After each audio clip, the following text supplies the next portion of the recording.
이루기 위해 사람들이 모인 이곳. 오늘도 연기 연습이 한창인데요. 데리고 있는 한 바다는 나한테 해코지 못해.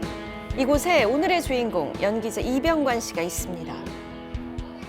엑스트라로 따진다면 한 200~300편도 넘지 않을까 싶고요. 가장 최근에 출연한 영화여서 그런지 제일 마음이 가는 작품이라고 하는데요. 여기서 나오거든요. 열심히 닦는 모습. 중요한 역할이거든요. 잠깐 나오네요. 아니죠. 한 1분 이상 나오는데 계속 끝날 때까지 계속 가운데에 서 있거든요. 배우의 꿈을 안고 시작했기에 어떤 역이라도 최선을 다했다는 병관 씨. 그런데 그에게 믿고 싶지 않은 일이 생겼다고 합니다.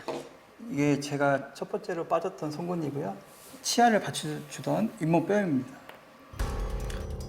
치아는 물론 잇몸뼈까지 빠진 상황. 대체 어떻게 된 옛날부터 걸까요? 이게 콤플렉스였는데 옆에서 봐도 코보다도 입이 더 나와 있었고요.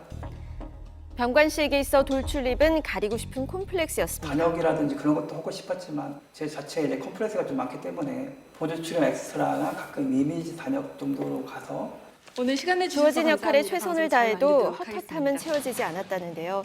때문에 병관 씨는 꿈을 위해 돌출입 수술을 강행하게 됩니다. 네. 이제 아는 지인분이 추천을 해준 병원이 있어가지고 이벤트식으로 가격도 좀 깎아주고 해서 나중에 모델로 비포 애프터 모델 해주겠다 해서 돌출입 교정 수술을 한 이후 몰라보게 달라졌지만 그 행복은 오래가지 못했습니다. 가글을 하고 나서 이제 뱉어내는데 치아가 송곳니가 이 정도만한 송곳니가 툭 빠지는 겁니다. 그날 여기 썩어 있던 이제 괴사된 잇몸뼈가 통으로 다 빠지게 됐습니다. 현재 병관 씨는 왼쪽 2개의 치아가 상실된 상태입니다. 병관 씨가 했던 수술이 정확히 어떤 수술이죠? 말 그대로 돌출된 입을 집어넣는 수술인데요. 이 수술은 송곳니 뒤쪽에 제1소구치라고 하는 치아를 하나 제거를 하고요. 그 부분의 잇몸뼈를 제거를 합니다. 그리고 앞쪽 부분의 뼈를 뒤로 옮긴 다음에 고정을 하는 그런 수술이죠. 지금 현재 병관 씨는 굉장히 큰 불편함을 호소하고 있는데요. 현재 상태가 어떻죠, 지금? 네. 병관 씨 엑스레이를 보면서 좀 설명을 드리겠습니다. 네.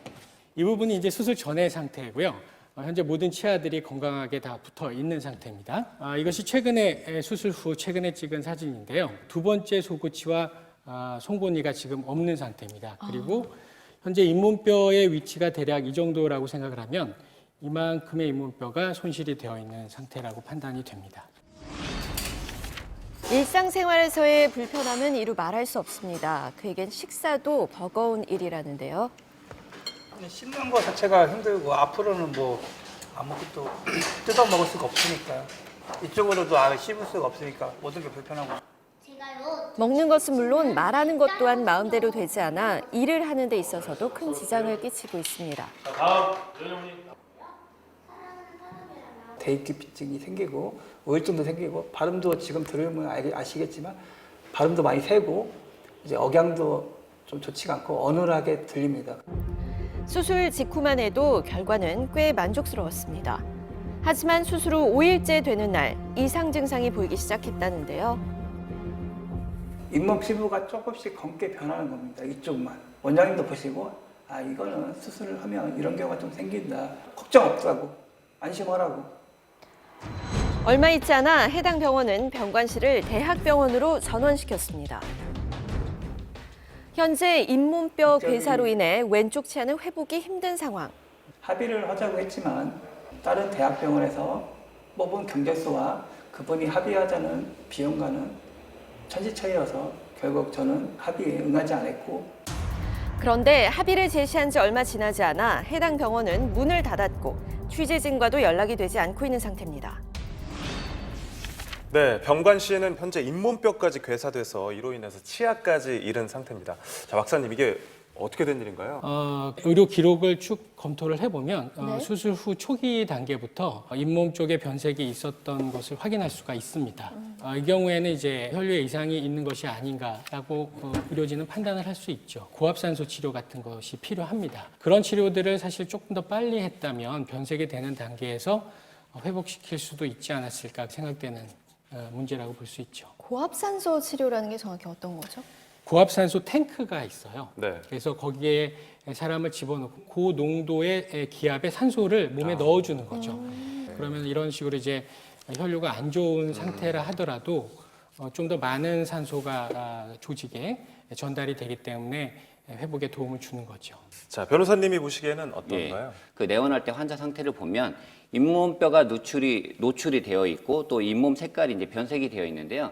이 부분과 관련해서 의료진은 구개동맥이 손상이 돼서 잇몸 변색이 된 것이 아닌가 이렇게 생각을 했습니다. 결론적으로는 수술할 때 그런 동맥이 손상되지 않게 주의를 해서 했어야 되는데 동맥 손상을 시킨 점에 있어서는 과실책임이 있다고 보여집니다. 네. 그런데 지금 병관 씨가 수술했던 병원이 문을 닫은 상황인데 네네. 이럴 경우에는 어떻게 보상을 받을 수 네. 있죠?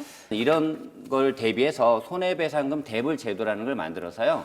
우리가 확정 판결을 받았는데 의료진이 손해배상을 하지 못하는 경우에는 의료분쟁조정중재원에 손해배상금 대불 신청을 할 수가 있고요. 국가하고 의료기관들에서 일부 이제 요양급여에서 차출을 한 다음에 그 금원을 가지고 대불 제도를 통해서 배상을 해주고 있습니다. 네. 돌출입 수술을 고민하고 계신 분들에게 해주실 말씀 있을까요?